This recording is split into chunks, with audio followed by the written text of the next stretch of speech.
Assalamualaikum warahmatullahi wabarakatuh. Salam sejahtera bagi kita semua. Shalom, Om Swastiastu, Nama Budaya, dan salam kebajikan. Halo Sobat Komutasi Generasi Muda Anti Korupsi. Selamat bertemu kembali di Ruang Suara Komutasi. Pada podcast kali ini, saya bersama rekan saya Veronica Dinda dari Departemen Edukasi dan Aksi akan membawakan sebuah podcast yang bertemakan Komutasi Bersuara. Di dalam kegiatan podcast kali ini, kita akan membahas mengenai pandangan generasi muda terhadap korupsi yang terjadi di Indonesia.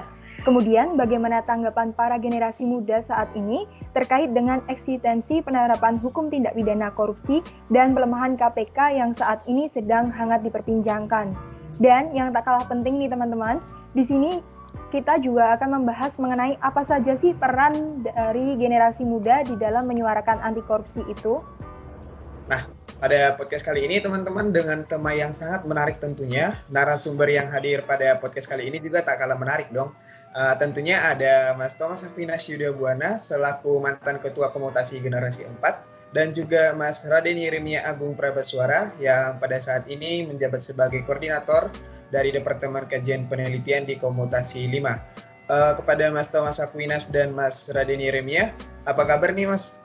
Lagi di mana nih posisinya, kegiatannya pada masa pandemi ini ngapain aja nih Mas?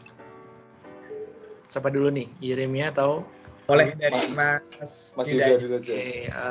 Kabarnya puji Tuhan baik. Nih kalau sekarang kan lagi semester 7 lagi nyusun proposal skripsi sama KKN sih, persiapan skripsi gitu. Sibuk juga nih Mas ya? Ya. Oke, mudah-mudahan lancar Mas. Oke Mas Raden Yeremia Agung, gimana kabarnya Mas? Puji Tuhan baik. Ya, sekarang saya juga di Jogja. Ya karena saya aslinya Jogja ya. Saya ada di Jogja, terus ya ini masih aktif juga sih dalam hal anti korupsi ya kan. Kemarin kami juga dari tim kajian penelitian habis ngadain juga fokus discussion. Ya cukup menarik untuk dibahas-bahas gitu. Wah, semangat terus Mas. Oke, terima kasih sebelumnya kami ucapkan kepada kedua pembicara pada podcast kali ini yang sudah menyediakan waktunya. Oke, pada podcast kali ini kita akan membahas pada temanya yaitu mengenai tentang korupsi dan juga ada beberapa tema lainnya yang sangat seru nih.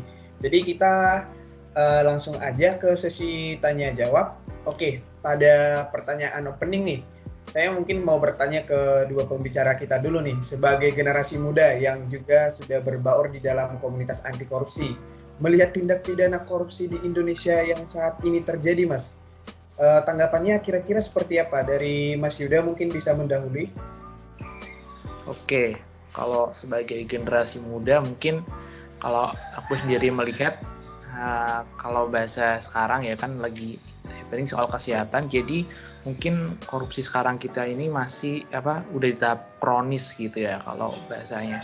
Dengan banyaknya kasus yang terjadi mulai kemarin kita pas pandemi juga kita lagi susahnya, lalu ada kasus terkait bansos, terus terkait Kementerian Kelautan yang kita lihat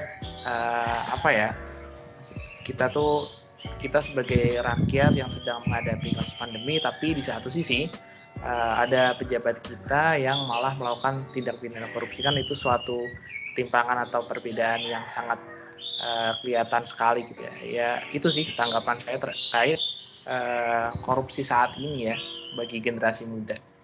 Oke, baik, terima kasih Mas. Berarti korupsi di masa pandemi ini udah kritis ya Mas ya. Wah, ini tanggapannya ini memang benar-benar mantap banget, kritis. Oke, dari Mas Raden Yeremia Agung, tanggapannya gimana Mas? Ya baik, terima kasih. Kalau menurut saya ya sama sih seperti Mas Yuda tadi, cukup kritis karena Karena seperti sudah tidak berhati nurani lagi sih sebenarnya. Karena kan ini di masa pandemi banyak orang susah cari makan, susah cari duit, susah cari uang. Tapi dengan enaknya, dengan gampangnya itu mereka contohnya yang dilihat batu bara itu ya meskipun ya mungkin kecil ya, mungkin satu paket 10.000 gitu kan, tapi itu kan kali berapa jadi nggak seolah hati nurani mereka itu sebenarnya sudah mati gitu loh. Yaitu menurut saya sebagai generasi muda, saya merasa hal ini sudah tidak bisa dibenarkan lagi, sudah tidak bisa dipertahankan lagi yang namanya korupsi itu gitu. Wah, baik, terima kasih Mas Yere. Berarti kalau dari tanggapan Mas Yere, para pelaku korupsi ini udah nggak punya hati nurani lagi ya Mas ya? Betul. Iya baik, aku sendiri juga setuju sama yang dibilang Mas Yuda dan Mas Yere. Memang benar, semakin kesini tuh semakin banyak orang-orang yang tidak punya hati nurani lagi, terutama mereka yang melakukan tindakan korupsi. Nah, kemudian ini ada pertanyaan mengenai akhir-akhir ini kan ada beberapa tokoh yang menyatakan dan menganggap bahwa sebutan yang cocok kepada para korupsi atau koruptor itu adalah perampok. Nah, tanggapan dari Mas Yuda dan Mas Yeremia sendiri itu bagaimana? Mungkin bisa dimulai dari Mas Yeremia dulu nih, kemudian nanti dilanjut Mas Yuda. Oke, kalau tanggapan dari saya sendiri ya setuju ya, karena ya memang mereka adalah pencuri yang sesungguhnya gitu loh. Maksudnya dan hukum kita kan apa ya, mungkin hukum kita sudah dari mengatur tentang hal itu, tapi secara penegakan hukumnya itu masih sangat kurang gitu. Dan saya kemarin kan waktu kami tim kajian penelitian mengadakan fokus discussion, kami juga mengundang Bapak Asep Iwan Iriawan kan. Nah di situ saya cukup terkejut dan saya cukup suka sih dengan apa yang beliau katakan gitu. Korupsi itu adalah orang bejat gitu. Dia sampai kata bejat gitu, dengan kata yang maaf kasar gitu ya, tapi itu adalah menggambarkan korupsi gitu. Karena apa? Ya balik lagi ke pertanyaan dari Mas Sudirman tadi, tindak korupsi itu sampai seperti apa gitu kan? Ya memang sudah sangat kronis gitu kan. Jadi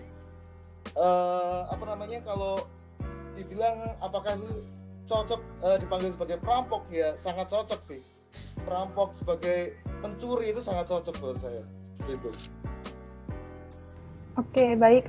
Kemudian kalau dari Mas Yuda sendiri tanggapannya bagaimana, Mas? Oke, kalau dari aku sendiri sih sama seperti Yeremia, setuju juga ya. Karena pada dasarnya itu mereka kan sama-sama pencuri. Pencuri itu merupakan orang yang mengambil barang milik orang lain tanpa pengetahuannya atau pengetahuan barang milik orang lain gitu kan ya. Itu kan sama aja mereka mencuri uang rakyat gitu kan, sama dengan pencuri. Apa bedanya dengan pencuri yang dari orang miskin gitu loh? Mereka pencuri karena kebutuhan mereka untuk memenuhi kebutuhan sehari-hari. Namun kan karena yang kita ketahui kan korupsi ini kan extraordinary crime kan ya. Tentu perlu ada extraordinary juga terhadap mereka ini sendiri. Menurutku sebutan perampok atau pencuri itu pantas disematkan ke mereka ya. Selain itu juga selain disebut sebagai pencuri juga mereka ini perlu dipermalukan ya, karena pada dasarnya emang yang kita lihat tuh emang nggak ada malu sama sekali. Karena bukti yang bisa kita lihat tuh mungkin kalau teman-teman lihat waktu konferensi pers di KPK, mereka juga sempat senyum ataupun dada-dada ya, seperti tidak ada beban sebagai koruptor. Mungkin itu sebutan yang masih bagus, makanya sebutan perampok atau pencuri lalu dipermalukan mereka dengan sanksi sosial yang ada, mungkin itu satu hal yang perlu kita lakukan untuk pencuri uang rakyat tersebut gitu. Oke, betul. Berarti memang cocok untuk sebutan perampok ya. Kemudian mengingat bahwa korupsi adalah satu kejahatan luar biasa, tentunya efek jera yang seharusnya diberikan juga harus yang setimpal. Namun pada faktanya justru berbanding terbalik. Mengingat beberapa waktu lalu putusan hakim di pengadilan menjadi kontroversi yang disebabkan banyaknya pengurangan vonis kepada para pelaku koruptor. Nah, melihat situasi seperti ini, tanggapan dari Mas Yuda sendiri itu bagaimana, Mas? Oke, kalau melihat tadi sesuai pertanyaan itu cukup prihatin ya dengan kondisi yang ada, karena kita melihat akhir-akhir ini atau bahkan dari dulu ya, sejak kita ini tahu dari Undang-Undang Tipikor, penjatuhan tuntutan atau pelaksanaan tuntutan atau penjatuhan vonis pada akhirnya itu dalam kasus Tipikor itu memang rata-rata itu nggak ada yang sangat berat ya, dibilang berat.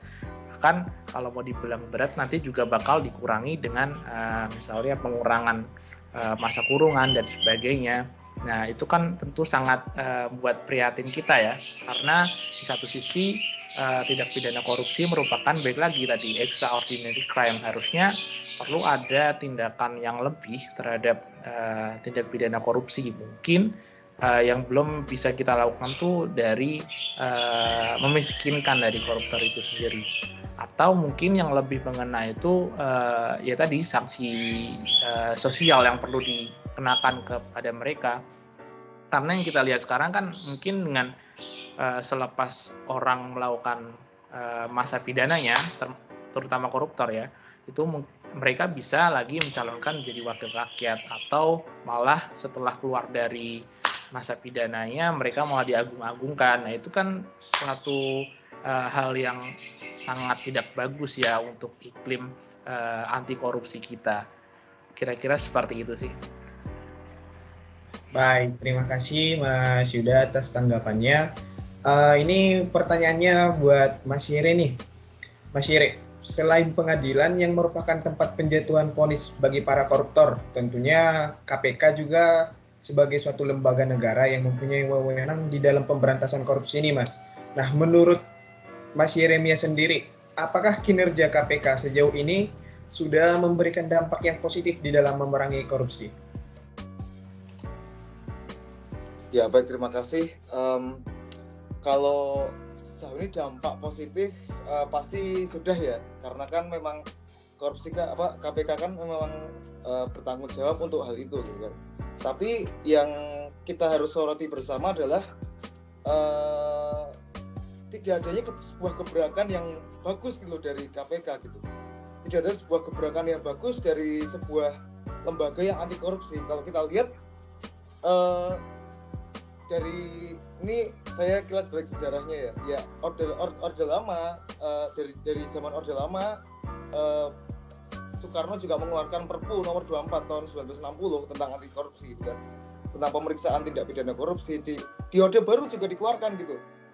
Di Orde Baru kita juga bisa melihat Pak Harto dengan janjinya dia ingin memberantas korupsi dari warisan dari Orde Lama gitu. Dan Pak Harto membentuk TPK, tim pemberantasan korupsi, dan juga keluarlah yang namanya UU nomor 3 tahun 71, terus UU nomor 11 tahun 1980, terus tapi hal itu justru tidak ada sebuah gebrakan yang signifikan loh. Begitu juga masuk ke reformasi, ada juga UU nomor 31 tahun 1999 yang akhirnya juga diperbarui dengan UU nomor 20 tahun 2021, UU 20 tahun 2001, dan juga lahirnya KPK di 2002 itu tuh, dan juga sampai sekarang kan UU nomor 30 tahun 2002 itu juga direvisi lagi kan jadi UU nomor 19 tahun 2019. Nah itu sejak bangsa ini merdeka, sejak Indonesia ini merdeka, sepertinya tidak ada sebuah hal yang menghentikan korupsi itu. Padahal kan ini kan seperti yang tadi kita bicarakan di awal juga, ini kan ada sebuah extraordinary crime ya. Ya seharusnya ada sebuah konsen khusus, ada sebuah tindakan khusus yang harus dilakukan, mungkin dari KPK-nya sendiri. Jadi kalau misalkan ditanya apakah KPK itu memberikan dampak positif, ya sejauh ini memang sudah. Tapi kami melihat tidak ada sebuah gebrakan yang bagus gitu loh dari tindak pidana korupsi, pemberantasan tindak pidana korupsi di negeri ini, begitu. Baik, Mas Yeremia, terima kasih tanggapannya. Kemudian pertanyaan ini saya tujukan ke Mas Yuda terkait dengan pemberhentian 57 pegawai KPK. Banyak orang yang menganggap bahwa KPK telah dilemahkan oleh pemerintah. Sebab jika dilihat kembali bahwa 57 pegawai ini sedang menangani beberapa kasus korupsi yang sampai saat ini belum terungkap, yang pada akhirnya tidak bisa diusut lagi karena pegawai tersebut sudah tidak mempunyai wewenang di KPK lagi. Nah, terkait dengan hal ini, tanggapan dari Mas Yuda itu bagaimana, Mas? Oke, kalau terkait pegawai KPK yang terkait TWK, kalau menurut saya ini kan merupakan awalan dari revisi Undang-Undang KPK terbaru ya. dengan pemberlakuannya mereka harus menjadi aparatur sipil negara. Lalu dibentuklah tes wawasan kebangsaan yang saat itu juga memicu kontroversi ya, karena dianggap tes ini merugikan sebagian orang pihak, lalu dengan cara-cara yang tidak benar. Dan kemarin kita lihat juga ada dari Komnas HAM juga, Ombudsman telah melakukan rekomendasi, namun pada akhirnya juga pegawai KPK ini tetap dinonaktifkan dan pada akhirnya diberhentikan. Tentu ini sangat ironi ya, karena di satu sisi kita sudah melihat undang-undang KPK yang sedemikian rupa, pelemahan KPK yang sedemikian rupa, ditambah lagi dengan pegawai KPK yang notabene orang-orang ini merupakan orang-orang hebat ya, sebagai pahlawan kita di depan untuk melakukan pemberantasan tindak pidana korupsi. Tentunya harapannya untuk pegawai KPK ini masih ada celah ya, karena kemarin kita lihat tanggapan dari Presiden kan, untuk pegawai KPK tersebut itu masih bisa untuk diberdayakan. Terlepas nanti diberdayakan lewat jalur apa, kita tunggu nanti ke depannya. Karena yang kita sayangkan tuh dari tes wawasan kebangsaan itu kan terkait dengan wawasan kebangsaan mereka ya, karena mereka dianggap tidak lolos, menimbulkan stigma di masyarakat. Mungkin ada yang mengira tidak Pancasila atau tidak mendukung negaranya sendiri. Bahkan kalau kita lihat kan itu sangat berbanding terbalik dengan tugas mereka sebagai pemberantasan tindak pidana korupsi, yang tentu membela negara Indonesia untuk terlepas dari jeratan korupsi itu sendiri. Kira-kira seperti itu. Baik, terima kasih Mas Yuda. Berkaca pada beberapa kasus tindak pidana korupsi yang terjadi belakangan ini, menurut Mas Yeremia sendiri, yang lemah dari pemberantasan tindak pidana korupsi di Indonesia itu apakah hukumnya atau penegaknya, Mas? Ya, baik. Kalau menurut saya pribadi, ya sama-sama lemahnya sih sebenarnya. Jadi apa ya? Kita bisa lihat lah dari sisi penegak hukumnya itu juga lemah juga, karena banyak ya, kita bisa temui lah, ada jaksa pinangki, ada banyak orang-orang yang istilahnya tidak punya integritas yang bagus gitu loh. Dan juga seolah-olah mereka itu menjadi penegak hukum, menjadi seorang yang bergerak di bidang hukum itu hanya untuk mencari uang gitu loh. Tapi secara hati nurani, secara sikap mereka itu, mereka tidak mencerminkan seorang penegak hukum. Apalagi ini 9 nilai anti korupsi yang kita tahu itu merupakan hal yang penting ya untuk tindak pidana korupsi di Indonesia gitu. Dan untuk dari sisi hukumnya yang mengatur cukup lemah juga, karena ya terutama juga kemarin kan sempat kita ada pelemahan undang-undang KPK ya, yang UU nomor 19 tahun 2019 itu kan, yang menjadikan KPK tidak menjadi independen lagi, tapi menjadi serumpun dengan eksekutif. Nah itu perlu kita soroti juga kalau memang ada pelemahan juga di dalam bidang hukumnya gitu. Dan tadi juga seperti yang Mas Yuda bilang kan, ada beberapa dari mereka juga bekas dari tipikor, bekas dari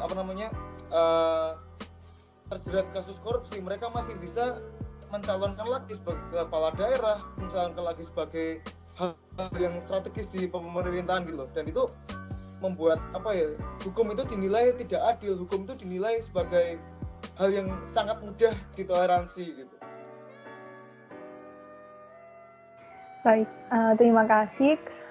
Kemudian Mas Yuda, menurut Mas Yuda sendiri nih, cara penegakan pemberantasan tindak pidana korupsi itu harusnya yang seperti apa agar efektif? Mungkin bisa dengan dipidana mati atau dimiskinkan, atau yang seperti apa nih, Mas?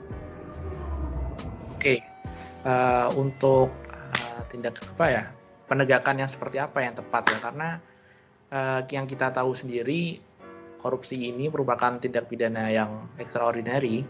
Maka yang tadi kayak katakan perlu tindakan yang extraordinary juga, seperti mungkin memiskinkan dari keluarga ataupun dari pelaku tindak pidana korupsi itu bisa dilakukan, karena yang sampai saat ini kan yang dilakukan hanya penjatuhan tuntutan lalu penjatuhan vonis, dan vonis kira-kira rata-rata yang saya tahu mungkin bisa dikuatkan lagi dengan dari data dari ICW itu rata-rata vonis yang ada sekarang tuh 2 tahun, dan itu tuh sangat kecil sekali ya, karena dengan kalau kita bandingkan sama waktu kuliah kita juga, lamaan kuliah kita itu bisa 4 tahun, ini jatuhan pidana cuma 2 tahun.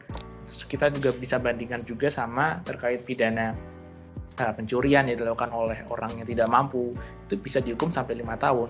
Jadi kan itu sesuatu langkah yang tidak extraordinary. Terus selain itu juga mungkin harus ada sanksi yang tegas ya, kalau kita tidak bisa melakukan sanksi pidana mati karena bertentangan dengan HAM, mungkin bisa dilakukan sanksi sosial untuk mereka.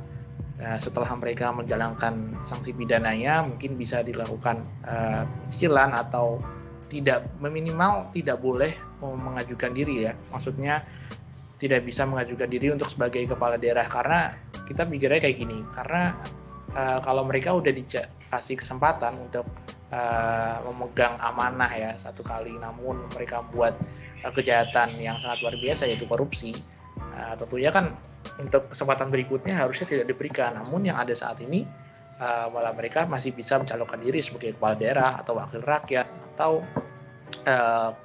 kepala-kepala lembaga-lembaga yang lain yang ada di lembaga negara. Mungkin seperti itu. Baik, terima kasih Mas Yuda untuk tanggapannya.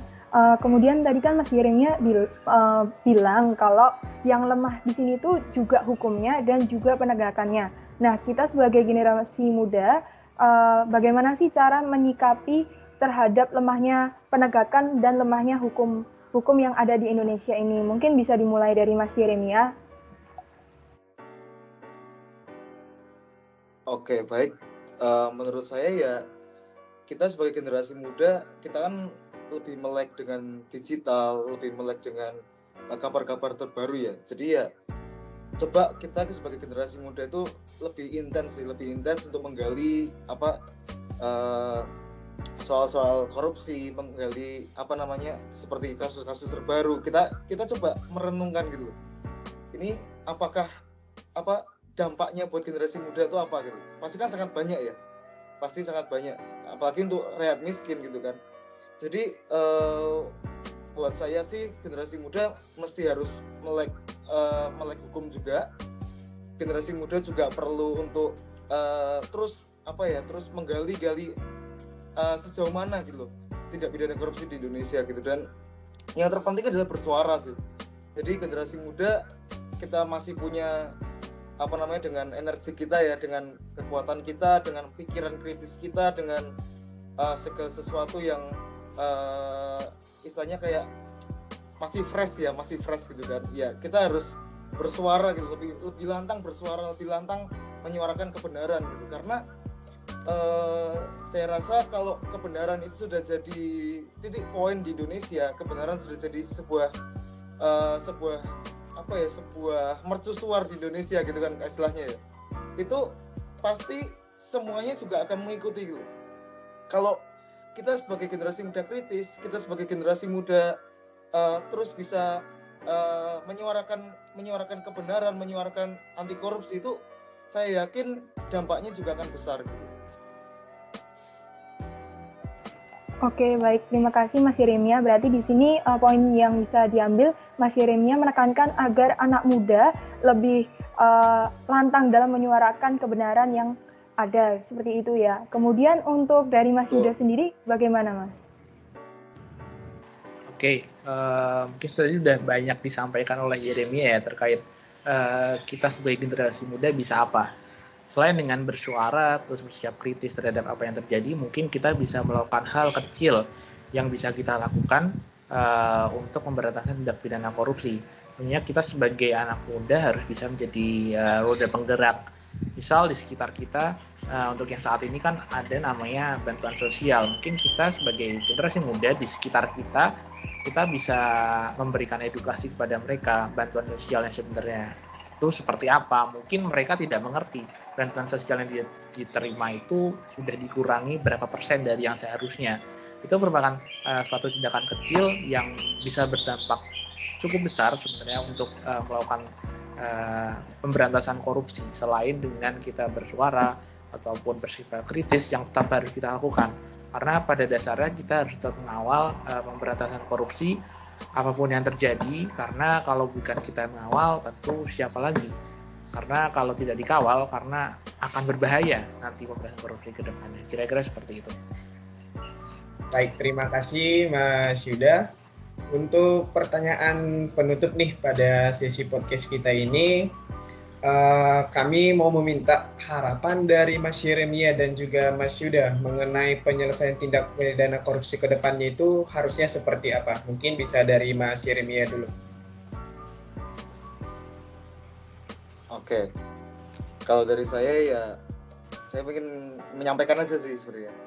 Rakyat ini udah capek gitu, bangsa ini udah capek kan. Kita udah berkali-kali dengar ada ini orang ke OTT ketangkap, ini siapa pejabat ketangkap. Ya itu, ya jangan sampai itu menjadi habit yang terus-menerus gitu, diturunkan dari generasi ke generasi gitu kan.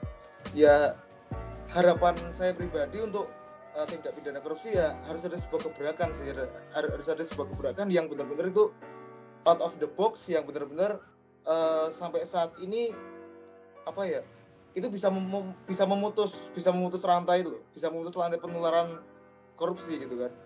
Jadi ya untuk saya, harapan saya ya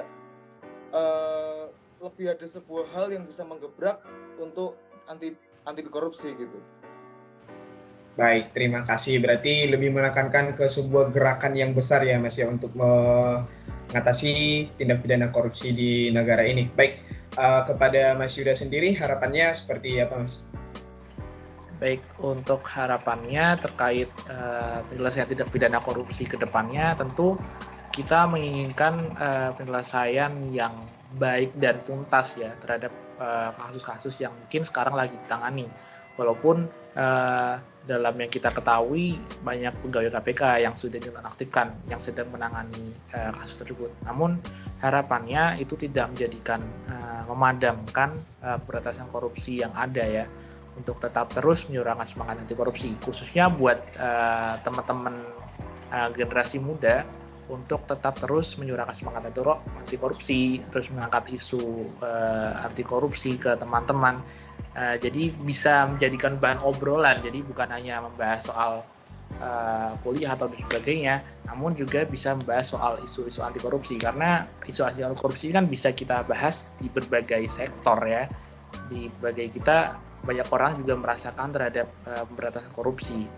Terus saya juga mau mencuplik quotes dari mantan Hakim Agung kita, Bapak Artijo Alkostar. Kejujuran itu tidak bisa diajarkan namun dihidupkan. Jadi tetap terus menghidupkan semangat anti korupsi buat generasi muda, jangan telah, jangan sampai padam, tetap terus menyuarakan semangat anti korupsi. Baik, terima kasih Mas Yuda. Itu kejujuran merupakan salah satu dari nilai-nilai anti korupsi ya Mas ya.